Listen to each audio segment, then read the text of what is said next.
Rishi Kapoor film में कुछ ऐसे दिखते थे और प्रेजेंट टाइम इनका लुक कुछ ऐसा था।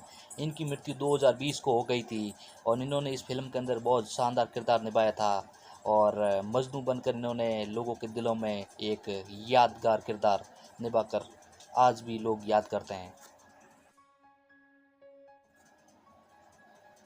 डैनी डेंगजोपा फिल्म में कुछ ऐसे दिखते थे, प्रेजेंट टाइम में कुछ ऐसे दिखते हैं। इनका जन्म 1948 को हुआ था।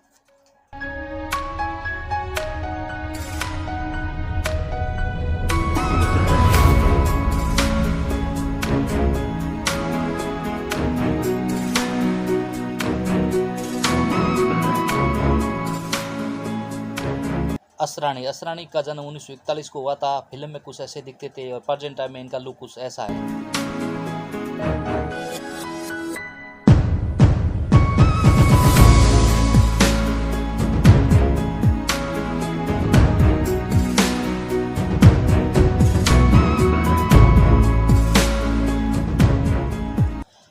पेंटल फिल्म में कुछ ऐसे दिखते थे, प्रेजेंट टाइम में इनका लुक कुछ ऐसा है। इनका जन्म 1948 को हुआ था।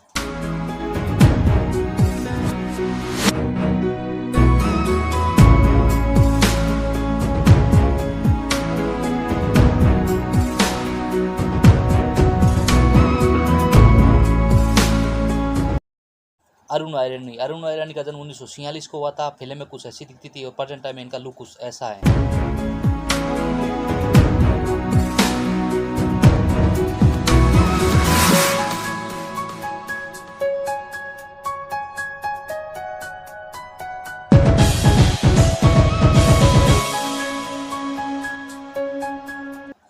रंजीत का जन्म 1941 को हुआ था। फिल्म में कुछ ऐसे दिखते थे और प्रेजेंट टाइम में इनका लुक कुछ ऐसा है।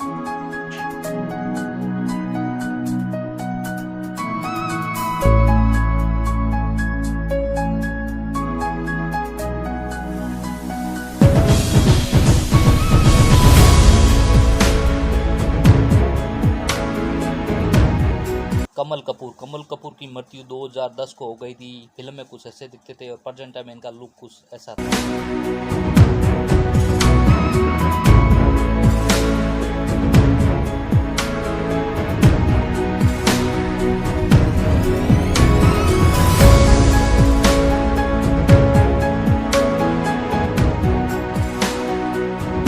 सुंदर का मृत्यु 1992 को हो गई थी। फिल्म में कुछ ऐसे दिखते थे, प्रेजेंट टाइम इनका लुक कुछ ऐसा था।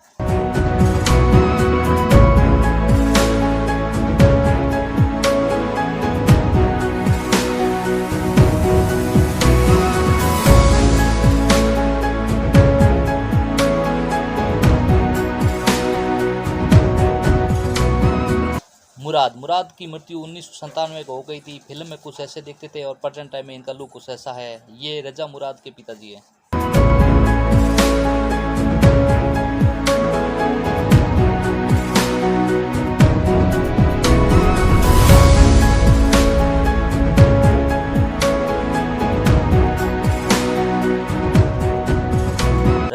रजा मुराद की जन्म 1950 को हुआ था। फिल्म में कुछ ऐसे दिखते थे और प्रेजेंट टाइम में इनका लुक कुछ ऐसा है।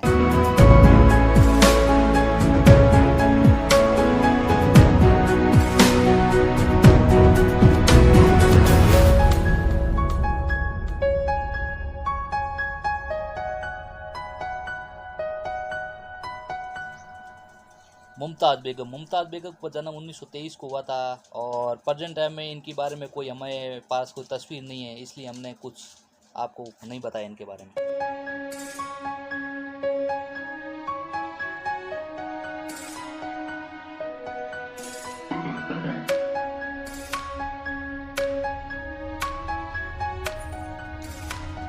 इफ्तेकर की मृत्यु 1995 को हो गई थी। फिल्म में कुछ ऐसे दिखते थे और प्रेजेंट टाइम में कुछ इनका लुक ऐसा था। इन्होंने लगभग हर फिल्म में पुलिस इंस्पेक्टर का किरदार निभाया है।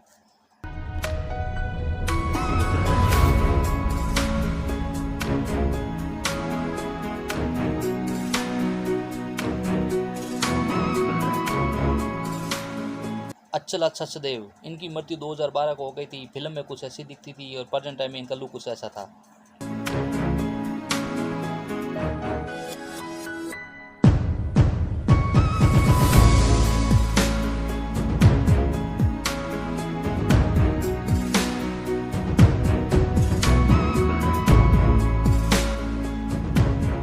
मास्टर टीटू का जन्म 1955 को हुआ था। फिल्म में कुछ ऐसे दिखते थे, प्रेजेंट टाइम में इनका लुक कुछ ऐसा है। ये आजकल फिल्मों से दूर है और इन्होंने फिल्मों में काफ़ी हीरो के बचपन का किरदार निभाया है।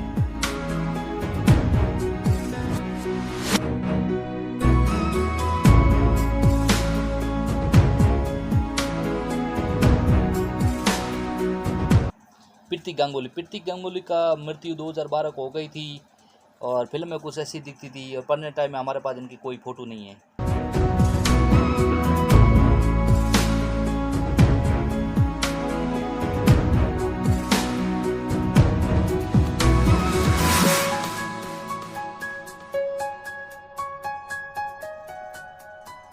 रंजीता कौर का जन्म 1956 को हुआ था। फिल्म में कुछ ऐसी दिखती थी और प्रेजेंट टाइम में कुछ ऐसी दिखती है। इन्होंने इस फिल्म के अंदर लैला का किरदार किया था। लैला मजनू 11 नवंबर 1976 को रिलीज हुई थी। इस फिल्म के डायरेक्टर हरनाम सिंह रवेल थे और इस कहानी को लिखा था अबरार अलवी, अंजना रवेल और हरनाम सिंह रवेल ने।